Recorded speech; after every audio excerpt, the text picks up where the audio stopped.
Hello दोस्तों। जैसा कि मैंने वादा किया था, मैं आज आप सबके सामने हाजिर हूँ ज्योग्राफी का लेसन लेकर के, जिसका नाम है रिसोर्सेज एंड डेवलपमेंट।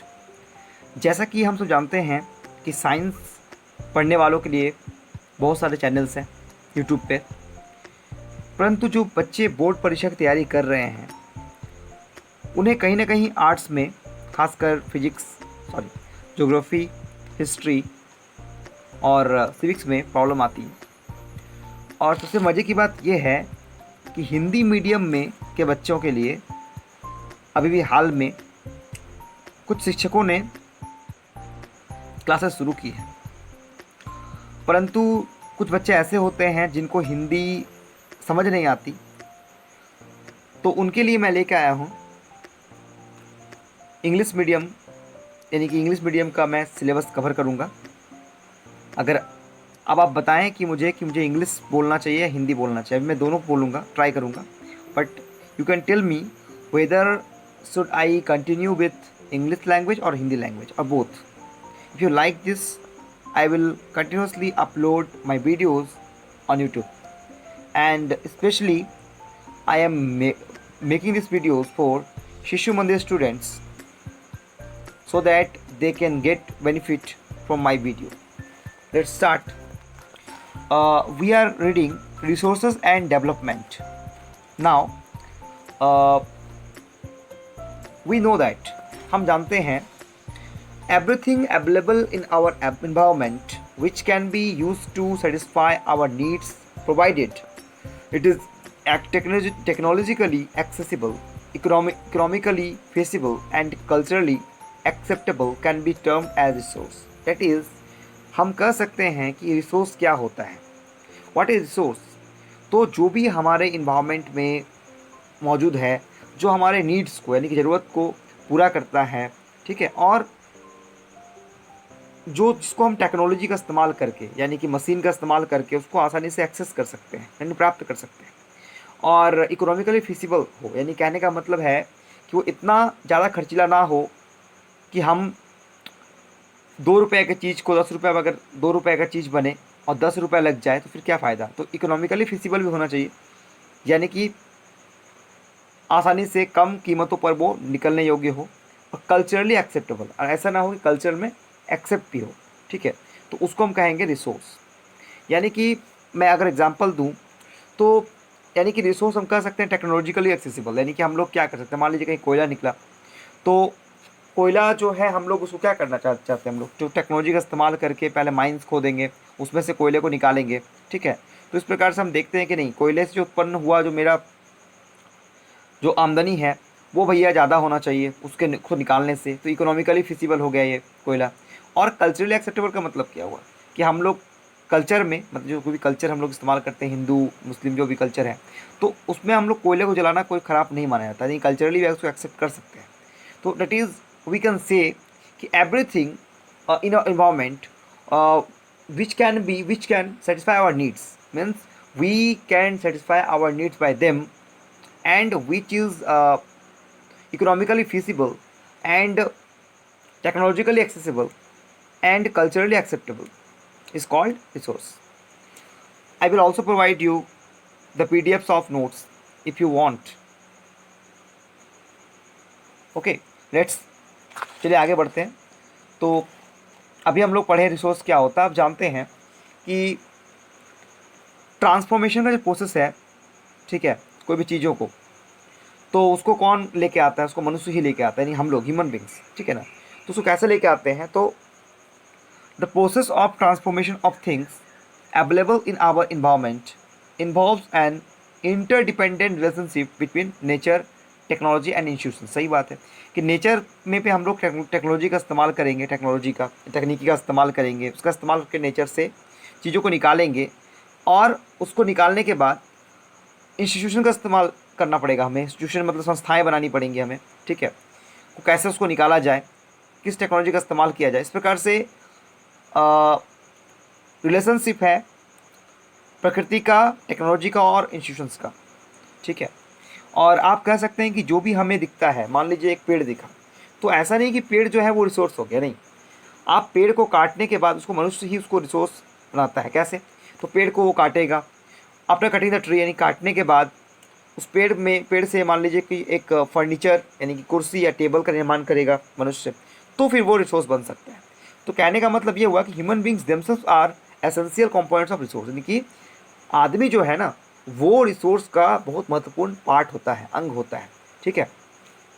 अब देखिए रिसोर्स को हम क्लासीफाई कर सकते हैं 4 तरीक़ों से। पहला तरीका है on the basis of origin, यानी कहाँ से निकला है, यानी हम लोग को रिसोर्स कहाँ से मिल रहा है। निर्जीव चीज़ों से मिल रहा है, यानी कि बायोटिक या फिर अबायोटिक, यानी कि निर्जीव या सजीव। सजीव का मतलब बायोटिक, ठीक, इसमें प्राण हो यानी जीवन हो, और अबायोटिक का मतलब होता है इसमें प्राण ना हो। और दूसरी बात है कि on the basis of exhaustibility, यानी कि ख़त्म होने के आधार पर, ठीक है ना। रिन्यूएबल एंड नॉन रिन्यूएबल, यानी कि जिस सोर्स को हम रिन्यू कर सकते हैं, यानी कि फिर से इस्तेमाल कर सकते हैं, जैसे पानी, हवा, और जिसको हम लोग नहीं कर सकते हैं नॉन रिन्यूएबल हो गया, जैसे कोयला, तेल। On the basis of ownership, individual, community, national and international, यानी कि स्वामित्व के आधार पर। स्वामित्व का अर्थ है कि ऑनरशिप के आधार पर, मतलब मालिक कौन है, ठीक है। अकेला इंसान मालिक है उसका, कि 5-6 कम्युनिटी, एक हिंदू समुदाय, मुस्लिम समुदाय, यानी कि कोई 5-6 आदमी, 10-20 आदमी जो है उसको ये कर रहा है, ठीक है। एक कुआं मान लीजिए है तो इस समुदाय का कुआं है, ठीक है। तो नेशनल यानी कि कोई राष्ट्र का अधिकार उसमें है, या इंटरनेशनल यानी कि अंतर्राष्ट्रीय अधिकार उस पर है। इस प्रकार से हम स्वामित्व यानी कि ऑनरशिप के मालिकाना हक के आधार पर भी उसको बांट सकते हैं रिसोर्स को। चौथा, on the basis of status of development, potential developed stock and reserves, यानी कि डेवलपमेंट कैसे हो रहा है, किस आधार पर, ठीक है ना। तो उसके आधार पोटेंशियल हो गया, डेवलप्ड स्टॉक और रिजर्व्स के आधार पर इसको बांट सकते हैं। तो आप एक चार्ट दे सकते हैं।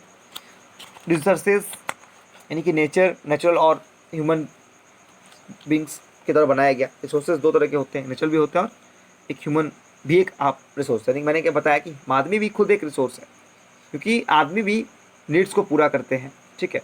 और यानी हम क्या कहें कि अगर किसी भी देश में ह्यूमन्स, जैसे हम लोग इंडियंस हैं, तो 135 करोड़ इंडियंस अगर हम लोग अपने स्किल को डेवलप कर लें, तो हर इंसान देश के लिए एक रिसोर्स बन सकता है और हम हेल्प कर सकते हैं देश को आगे बढ़ने के लिए। तो जो भी हो, तो नेचुरल में आ गया है रिन्यूएबल और नॉन रिन्यूएबल, आप देख सकते हैं, you can see renewable and non renewable. तो उसमें फिर आ गया आपका जा करके कंटिन्यूअस और flow, example wind and water.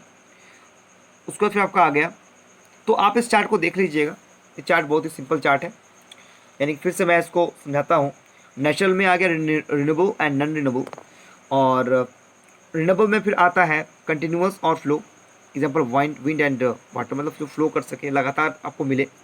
और एक होता है बायोलॉजिकल में हो गया नेचुरल वेजिटेशन, फॉरेस्ट वगैरह, वाइल्ड लाइफ वगैरह हो गया। नॉन रिन्यूएबल में आते हैं तो उसमें आपको मिलता है रिसाइकलेबल, ठीक है, और नॉन रिसाइकलेबल, यानी रिसाइकलेबल का मतलब होता है जिसको हम रिसाइकल कर सकते हैं, यानी कि इसका इस्तेमाल फिर से कर सकते हैं। और नॉन रिसाइकलेबल का मतलब होता है जिसको हम लोग इस्तेमाल नहीं कर सकते हैं, दैट इज़ फॉसिल फ्यूल्स, कोयला वगैरह, एक बार इस्तेमाल होने के बाद उसको इस्तेमाल नहीं कर सकते। ह्यूमन में 2 तरह का आता है, स्ट्रक्चर्स एंड इंस्टीट्यूशंस, यानी कि संस्थाएं और संरचना क्या है, मतलब कैसे, ठीक है। और क्वांटिटी एंड क्वालिटी, ठीक है, 2 तरीके। इसको मैं हम लोग डील करेंगे आगे जा करके, विस्तार से पढ़ेंगे, इसलिए मैं थोड़ा सा जस्ट आपको डिटेल में, संक्षिप्त में थोड़े से शब्दों में बताने का प्रयास कर रहा हूँ। चलिए अब आगे बढ़ते हैं। टाइप्स ऑफ रिसोर्सेज, जैसा कि हमने देखा, मैंने बताया आपको, अभी बताया था कि रिसोर्स जो होता है ना, रिसोर्स, चलिए टाइप्स ऑफ रिसोर्सेज, जैसा कि हमने बात किया था कि on the basis of origin के बेसिस पर we can divide it into 2 ways, यानी 2 भागों में बांट सकते हैं।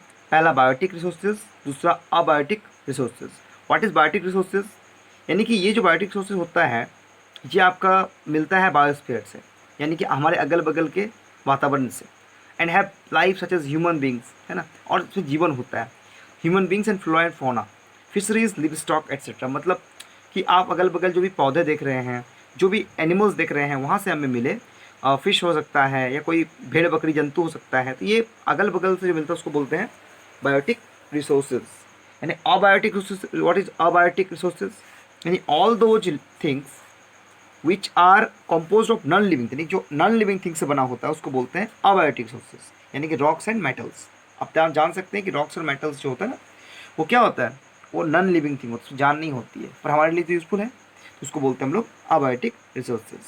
चलिए, on the basis of exhaustibility, यानी कि खत्म होने के आधार पर इसको भी दो भागों में बांट सकते हैं। दैट इज पहला हो गया रिन्यूएबल रिसोर्सेज, यानी what is renewable resources, the resources which can be renewed, यानी कि उसको हम लोग लंबा चला सकते हैं। जैसे मान लीजिए आप बर्तन लिए, आप पेप्सी पीते हैं, उसका एक बोतल है, वो आपका मान लीजिए पेप्सी खत्म हो गया, आप उसको यूज़ कर लिए तेल रखने के लिए, ठीक है, वो मान लीजिए हल्का फट गया, उस पर आप उसको एमसिल लगा के साट के चला सकते हैं। तो इस प्रकार से यानी कि जैसा रिसोर्स है जिसको आप और लंबे समय तक खींच सकते हैं, या फिर एक बार ख़त्म हो गया उसको पैदा कर सकते हैं फिर से, है ना, बना सकते हैं कोई मेथड का इस्तेमाल करके, या फिजिकल हो, केमिकल हो, या मैकेनिकल प्रोसेस हो, उसको बोलते हैं रिन्यूएबल या फिर रीप्लेनिश सॉरी रीप्लेनिसेबल रिसोर्सेज, ठीक है।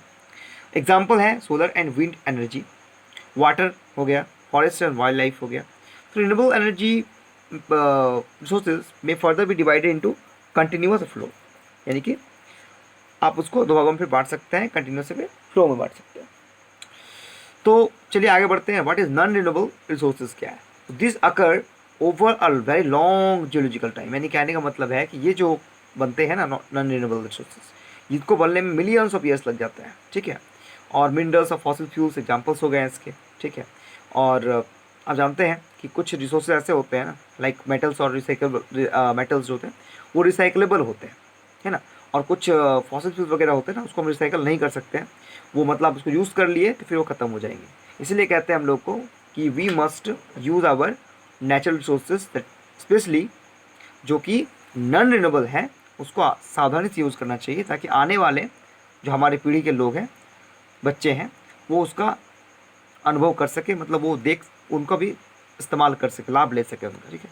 ऑनरशिप के आधार पर देखिए, मैंने बताया था आपको कि इंडिविजुअल रिसोर्सेज होते हैं, यानी कि these also owned privately bye individuals, यानी कि वो प्राइवेट प्रॉपर्टी किसी का हो गया, ठीक है ना। बहुत सारे फार्मर्स जैसे मान लीजिए हो गए, इसका एक लैंड है, गवर्नमेंट उसको लैंड देती है, ठीक है ना। तो बदले में वो क्या करते हैं, टैक्स देते हैं गवर्नमेंट को। विलेज में आप देख सकते हैं बहुत से लोग ऐसे होते हैं, ठीक है ना, जिनके पास ज़मीन होता है, ठीक। अब बहुत सारे लोग ऐसे भी होते हैं जो लैंडलेस, यानी कि लैंड नहीं होता है। शहर में क्या होता है कि बहुत सारे के पास प्लॉट्स घर होते हैं और प्रॉपर्टी होते हैं। प्लांटेशन, पास्चर लैंड्स हो गया, मतलब चरने वाला लैंड, है ना, जिसमें बकरी वगैरह गाय भैंस चर सकते हैं। पॉन्ड्स हो गया, वाटर इन वेल्स हुआ, तो पानी भी हमारा क्या है, अपना कुआं है बोलते हैं, तो ये इंडिविजुअल में आ गया, ठीक है ना। तो ये हो गया इंडिविजुअल रिसोर्सेज। न्यूमेरिकल लिस्ट आप अपने अगल बगल बनाइए कि आपकी प्रॉपर्टीज़ क्या है, ठीक है। आप एक लिस्ट बनाइए रिसोर्सेज का, जो कि इंडिविजुअल रिसोर्स के क्षेत्र में आता हो।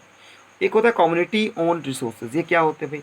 तो there are resources which are accessible to all the members of community, यानी गांव, मान लीजिए गांव में एक लोग हैं, एक कुआं है, तो गांव के सारे लोग उस कुएं का पानी का इस्तेमाल कर सकते हैं, तो वो क्या हो गया, कम्युनिटी रिसोर्स हो गया, ठीक है। विलेज कॉमन्स, ग्रेजिंग लैंड्स हुआ, बरियल ग्राउंड यानी कि शमशान घाट हुआ, है ना। विलेज पॉन्ड्स हो गया, यानी कब्रिस्तान वगैरह शमशान घाट हो गया, है ना। विलेज पॉन्ड्स, पब्लिक पार्क हुआ, पिकनिक स्पॉट्स, है ना। तो ये सब आप जो देख रहे हैं, ये आप कर सकते हैं कि ये कम्युनिटी रिसोर्सेज में आएंगे, ठीक है। Playgrounds, urban areas, de facto accessible to all the people living there, यानी कि लोग उसका इस्तेमाल कर सकते हैं। अभी देखिए नेशनल रिसोर्स क्या होता है। टेक्निकली ऑल द रिसोर्सेज, यानी कि हम बात करें अगर हम, तो सारा रिसोर्स जो है कंट्री की होती है। आपको बताइए ना कि आप घर में अगर तेल निकले, तो फिर तेल निकले तो वो प्रॉपर्टी आपका तेल नहीं होगा, वो आपको पर्सनल प्रॉपर्टी फिर नहीं होगा, वो सरकार की हो जाएगी, ठीक है। पैसा आपको कुछ मिलेगा, आपको लैंड के बदले कुछ पैसे मिल जाएंगे, बट वो अल्टीमेटली सरकार के अंडर में आ जाते हैं। तो technically all the resources belong to the nation. The country has legal powers to acquire even private property for public goods.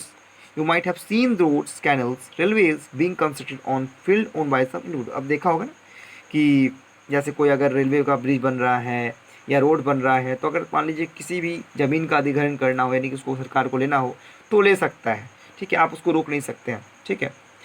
तो अर्बन डेवलपमेंट अथॉरिटीज़ जो है अर्बन में जो काम कर रहे हैं विकास के लिए, ठीक है ना, उनको भी गवर्नमेंट जो है लैंड दे करके देती है, ठीक है ना। अभी जो झारखंड सरकार भी लैंड एक्विजिशन बिल लेकर आई थी, आप देख सकते हैं, All the minerals, water resources, forests, wildlife, land within the political boundaries and oceanic area. यानी कहने का मतलब है कि आपको पता होना चाहिए कि हमारे देश में जो भी ओशियंस हैं, सागर हैं, यानी कि 12 नॉटिकल माइल्स, यानी कि 22.2 किलोमीटर, 22.2 किलोमीटर लगभग लगभग, यानी कि एक नॉटिकल माइल जो होते हैं आपके 12 वन या 12 टू जा मैंने लगभग 1.75 किलोमीटर, यानी कि आप बोल सकते हैं कि 1.5 किलोमीटर का एक नॉटिकल माइल हो सकता है।